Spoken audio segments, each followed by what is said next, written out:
नमस्कार दोस्तों, एक बार फिर आपका यश सर कौटिल एकेडमी में स्वागत है। आज मैं आपको केमिकल काइनेटिक्स में rate of the reaction and rate constant describe करूंगा।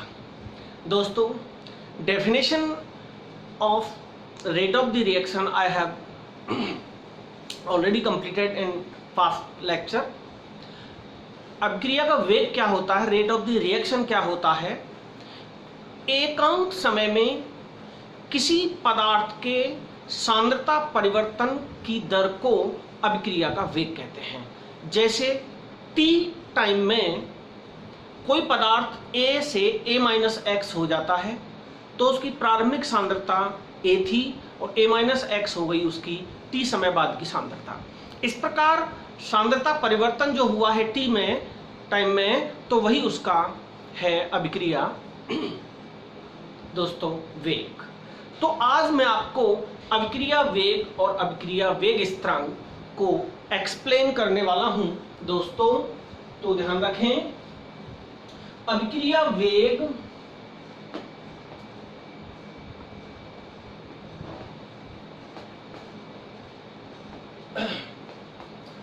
अभिक्रिया वेग एवं वेग स्थिरांक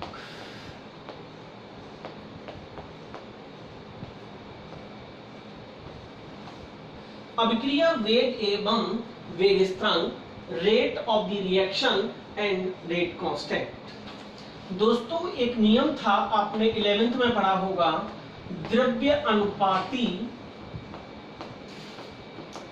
क्रिया का नियम।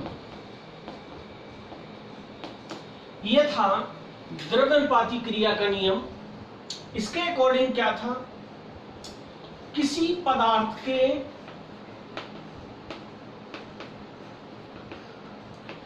अभिक्रिया करने की दर, अभिक्रिया करने की दर उसके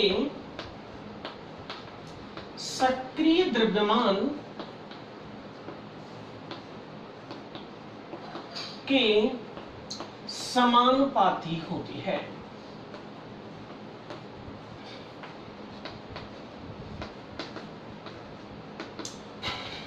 तो सक्रिय द्रव्यमान में और अभिक्रिया करने की दर में, दोनों में क्या संबंध है, rate of the reaction is directly proportional to m। यहां ब्रैकेट में m का मतलब है दोस्तों सक्रिय द्रव्यमान किसी पदार्थ का, R बराबर है अभिक्रिया करने की दर। तो दोस्तों, इस तरीके से हम कह सकते हैं, या dx अपॉन dt, dx को आप dc भी कह सकते हैं, dx अपॉन dt समानुपाती c,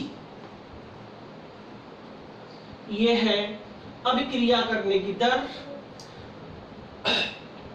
तो मान लो हमारी ये रिएक्शन है, A gives us B, T समय बाद में ये रिएक्शन हुई, तो ये जो सक्रिय द्रव्यमान है C, ये A का सक्रिय द्रव्यमान है। इसे कहेंगे हम किसी पदार्थ के अभिक्रिया करने की दर। तो अभिक्रिया कौन कर रहा है, A अभिकारक है, ये अभिक्रिया कर रहा है। तो अभिक्रिया करने की दर समझ गए ना, इसके अभिक्रिया करने की दर इसके सक्रिय द्रव्यमान के, यहां Ca बराबर क्या है, A का सक्रिय द्रव्यमान। आ रहा है ना बात समझ में बेटा, A का सक्रिय द्रव्यमान क्या है यहां पर, Ca। तो दोस्तों, अगर हम इस चिन्ह को हटाएं, इस चिन्ह को अगर हम हटाएं तो क्या हो जाएगा, तो इससे अगला स्टेप हमारा होगा dx अपॉन dt, जो समानुपाती का चिन्ह था वहां हमने ये लगा दिया kCa। तो यहां k बराबर क्या है दोस्तों, यहां k समानुपातिक स्थिरांक है, इसी को वेग नियतांक या वेग स्थिरांक कहते हैं। जो ये समानुपाती स्थिरांक है के इसी को वेग स्थिरांक या वेग नियतांक कहते हैं। तो याद रखना है, इसकी डेफिनेशन क्या हो गई दोस्तों?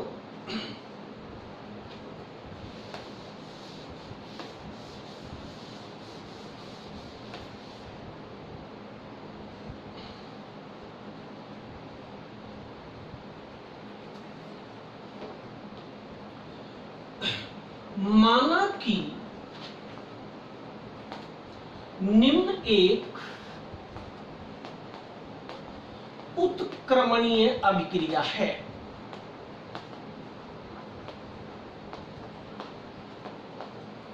ए का ए, ये वही छोटे वाले ए बी सी हैं जो इनकी संख्या को डिनोट करते हैं। रिवर्सिबल प्रोसेस सी का सी प्लस डी का डी। ये अब इसको अगर हम लिखना चाहें तो क्या लिखेंगे हम?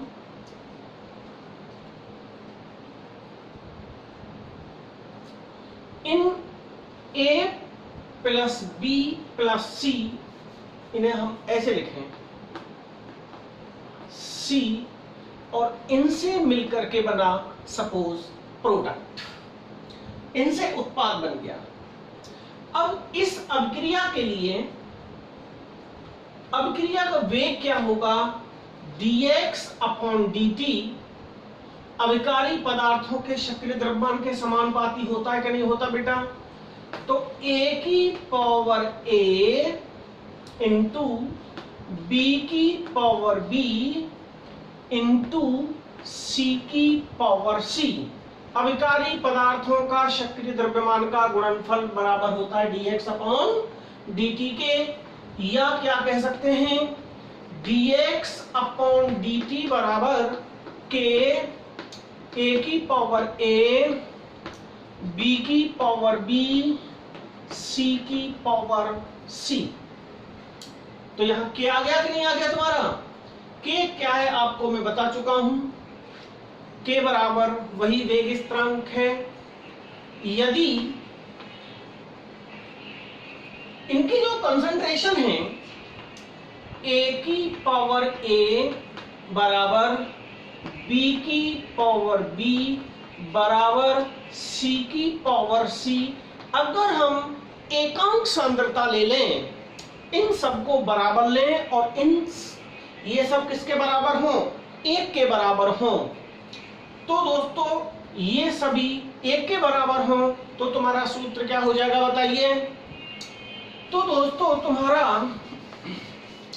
फॉर्मूला हो जाएगा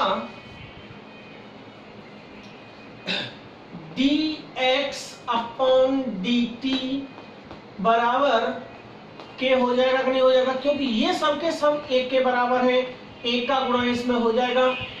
तो तुम्हारा सूत्र बचा dx अपॉन dt बराबर के। हो गया कि नहीं हो गया? तो इसके अकॉर्डिंग क्या परिभाषा बन गई बताइए?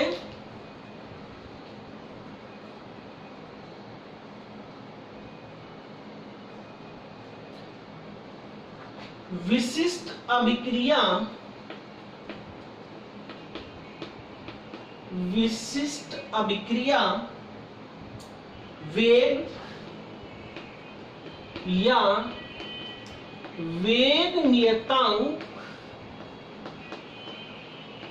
या वेग नियतांक किसी अभिक्रिया किसी अभिक्रिया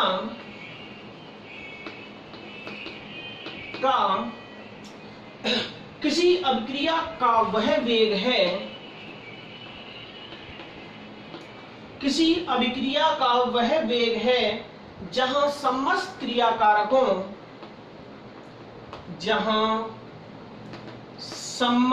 क्रियाकारकों की सांद्रताएं, समस्त क्रियाकारकों की सांद्रताएं एक होती हैं। इकाई होती हैं। यह हो गया विशिष्ट अभिक्रिया वेग या किसी अभिक्रिया का वेग स्थिरांक, किसी अभिक्रिया का वेग स्थिरांक, किसी अभिक्रिया का वेग स्थिरांक ही विशिष्ट अभिक्रिया वेग, विशिष्ट अभिक्रिया वेग कहलाता है। विशिष्ट अभिक्रिया वेग कह लीजिए। तो जब वो एक हो गई थी, यहां dx अपॉन जो dt देख रहे हो, ये मात्रा बटे समय अभिक्रिया का वेग होता है, अभिक्रिया दर होती है। और ये अभिक्रिया दर किसके बराबर है? k के बराबर है। कब होती है? जब वो सभी सांद्रताएं एक के बराबर हों। तो दोस्तों आपकी बात ये समझ में आ गई होगी। अब मैं आगे चलता हूं। अब लेते हैं हम वेग नियतांक k की इकाइयां। वेग नियतांक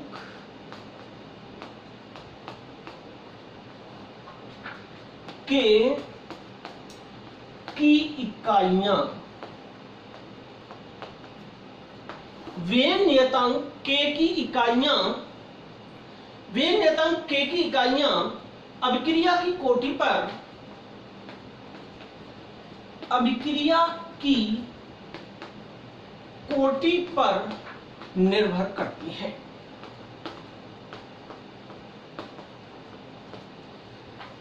कोटि पर निर्भर करती हैं। अभिक्रिया की कोटि क्या होती है ये हम आपको समझाएंगे।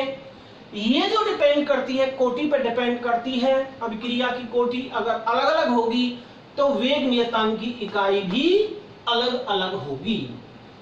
अब जैसे एग्जाम्पल के तौर पर आप समझें, मान लो वही पीछे वाली अभिक्रिया है A B plus C gives us product, उत्पाद। अब इसके लिए अभिक्रिया वेग क्या हो जाएगा बताइए? अभिक्रिया का वेग अभी मैंने इसका पीछे आपको बताया था। अभिक्रिया का वेग क्या होता है बेटा बताइए? अभिक्रिया का जो वेग होता है उसका सूत्र अभी हमने आपको बताया था, dx अपॉन dt बराबर सांद्रता में परिवर्तन कहते हैं ना इसको। dx को आप dc भी लिख सकते हैं। इसका मतलब है सांद्रता में परिवर्तन बटे t लग रहा है समय में परिवर्तन। सांद्रता में परिवर्तन, समय में परिवर्तन, या हम क्या कह सकते हैं, सांद्रता में परिवर्तन। तो इसको तो हमने लिख दिया सांद्रता में परिवर्तन। सांद्रता में परिवर्तन ऐसे लिख दें या ऐसे ही रहने दें। इनटू जब हम समय को ऊपर ले जाएंगे तो क्या हो जाएगा दोस्तों? समय इनवर्स 1 हो जाएगा कि नहीं हो जाएगा? नीचे से ऊपर जाएगा तो समय का इनवर्स हो जाएगा। ये जो है हर अभिक्रिया की नियतांक की इकाई होती है। अब जैसे हम एक एग्जांपल अभी हम आपको समझा रहे हैं, थोड़ा सा और आगे चलते हैं।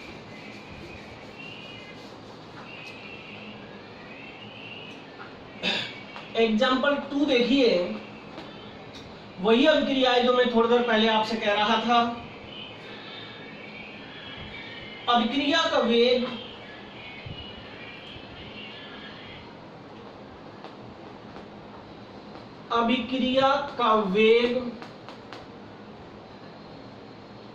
बराबर के था कि नहीं था?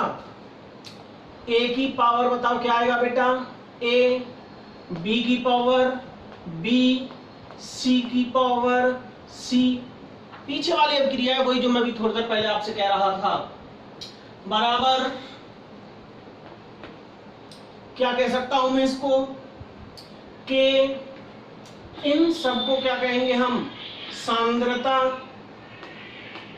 जो ब्रैकेट में होता है उसे सांद्रता है, ये ए की भी सांद्रता है, ये बी की भी सांद्रता है, और गुणा में घातों का क्या हो जाता है बताइए, गुणा में घातों का क्या हो जाता है, a plus b plus c हो जाएगा कि नहीं हो जाएगा, a plus b plus c, this is equation number second. और इससे पहले जो वो था कौन सा,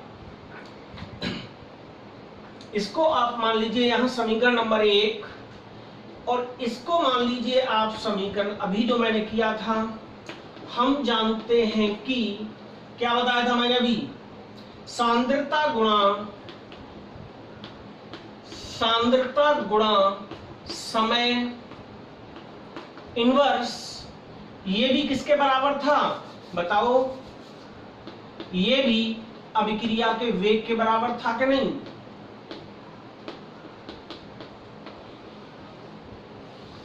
ये हम जानते हैं अभी, ये हमने मान लिया यहां समीकरण नंबर 2, ये भी अभिक्रिया का वेग है। इन दोनों को अगर हम बराबर रख दें, समीकरण 1 व समीकरण 2 तुल्य है कि नहीं आपस में, तुल्य क्यों है बेटा ये बताओ, क्योंकि ये भी अभिक्रिया के वेग के बराबर है और ये भी अभिक्रिया के वेग के बराबर है, तो तुल्य है। तो हम क्या लिख देंगे इनको बताइए,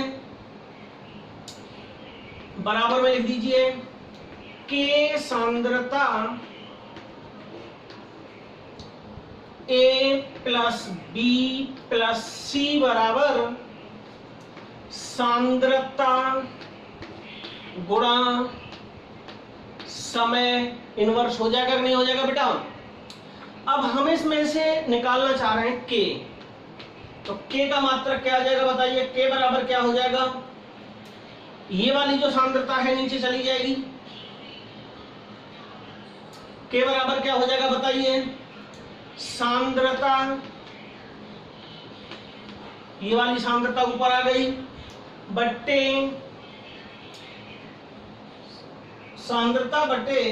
सांद्रता n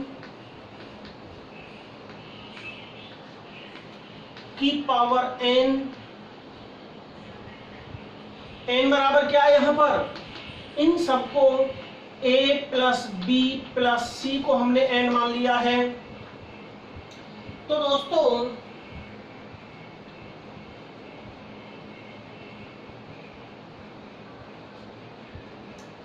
ये वाली तो नीचे आ गई, इसके इनको मान लिया हमने, ये सांद्रता ऊपर आ गई। अब समय कहां लिखा जाएगा बताइए, समय नीचे लिखा जाएगा तो वो ऊपर चला जाएगा, गुणा सेकेंड इनवर्स, ऊपर चला गया वो, बात आगे समझ में, दोबारा सुनिए।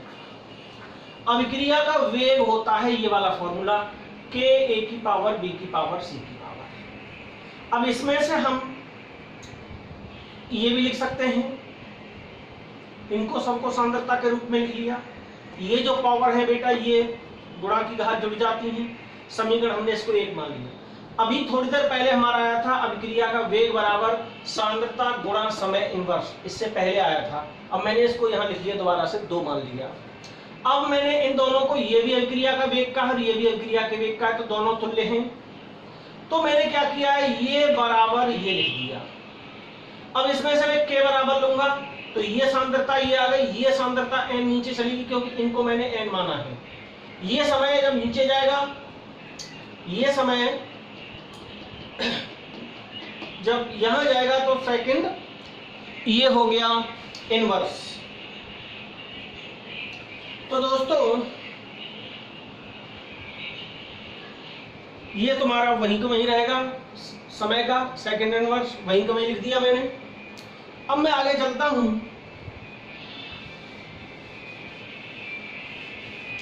अब क्या हो जाएगा बेटा, इसको आप ऊपर ले आइए, के बराबर सांद्रता, के बराबर सांद्रता 1 - n गुणा समय इनवर्स, ये ऊपर चला जाएगा, समझ रहे हैं ना। तो ये तुम्हारा हो गया। सांद्रता की इकाई क्या होती है? सांद्रता बराबर क्या होता है? सांद्रता बराबर होता है ग्राम अणु प्रति लीटर, यानी कि मोल प्रति लीटर होता है। सांद्रता की इकाई होती है मोल प्रति लीटर, और समय की इकाई क्या होती है? Second.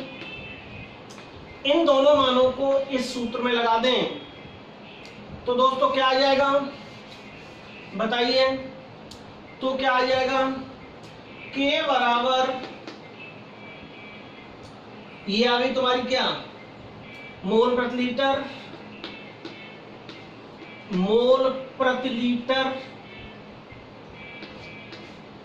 1 minus n into second inverse. हो गई कि नहीं हो गई? या क्या लिख सकते हैं? इसको ऊपर ले जाइए, बताइए क्या लिख सकते हैं? मोल, K बराबर मोल, ये ऊपर जाएगा, लीटर इनवर्स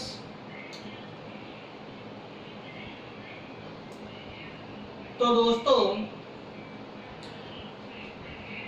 आप इसी को यहां, ये प्रत्येक यहां n बराबर होगी अभिक्रिया की कोटि। ये हर उसके लिए, हर अभिक्रिया की कोटि के लिए इसका फॉर्मूला होगा, ये सब के लिए। अब देखिए मैं इसको पुट करके दिखाता हूं आपको, तो क्या हो जाएगा दोस्तों? शून्य कोटि की अभिक्रिया के लिए, शून्य कोटि की अभिक्रिया के लिए क्या हो जाएगा दोस्तों? n बराबर, अभी मैंने कहा 0 हो गई। इस वाले सूत्र में जब शून्य कोटि की अभिक्रिया के यहाँ K शून्य रख देंगे, मोल प्रति लीटर 1 माइनस n की जगह पर 0 आ गई, सेकंड इनवर्स आ गया, तो क्या हो जाएगा बताइए? K नॉट बराबर मोल, भाई 1 माइनस 0 तो एक बचा, कोई मतलब नहीं हुआ, लीटर इनवर्स सेकंड इनवर्स। ये होता है शून्य कोटि की अभिक्रिया के लिए। आपकी समझ में आ गया होगा। वहां 1 माइनस n था, n बराबर 0 लगा दिया, तो जब n बराबर 0 लगा, 1 माइनस 0 जाएगी तो 1 बचा, तो 1 का इसमें मल्टीप्लाई करेंगे, ये हो गया, ये तो ये हो गया। जब ऊपर चला गया तो इनवर्स का हो गया। इसके बाद में आता है दोस्तों प्रथम कोटि की अभिक्रिया के लिए। दूसरा एग्जाम्पल है प्रथम कोटि की अभिक्रिया के लिए। तो जहां वो आ रहा था वहां क्या लग जाएगा? तो K बराबर मोल प्रति लीटर 1 माइनस, इसके लिए n का मान 1 हो जाएगा कि नहीं? तो 1 माइनस 1 सेकेंड इनवर्स हो गया। 1 में से 1 गया तो क्या बचा? 1 में से 1 गया तो 0 बचा। तो K बराबर आ गया तुम्हारा मोल बटे लीटर की पावर 0 हो गई, सेकेंड इनवर्स हो गया। तो खाली किसी की जब पावर 0 होती है उसका मान 1 हो जाता है। तो दोस्तों याद रखना, ये हो गया K बराबर सेकेंड इनवर्स प्रथम कोटि की क्रिया के लिए है, इसलिए सभी जगह 1 लगा दीजिए। अब जैसे आपको द्वितीय कोटि के लिए निकालना है,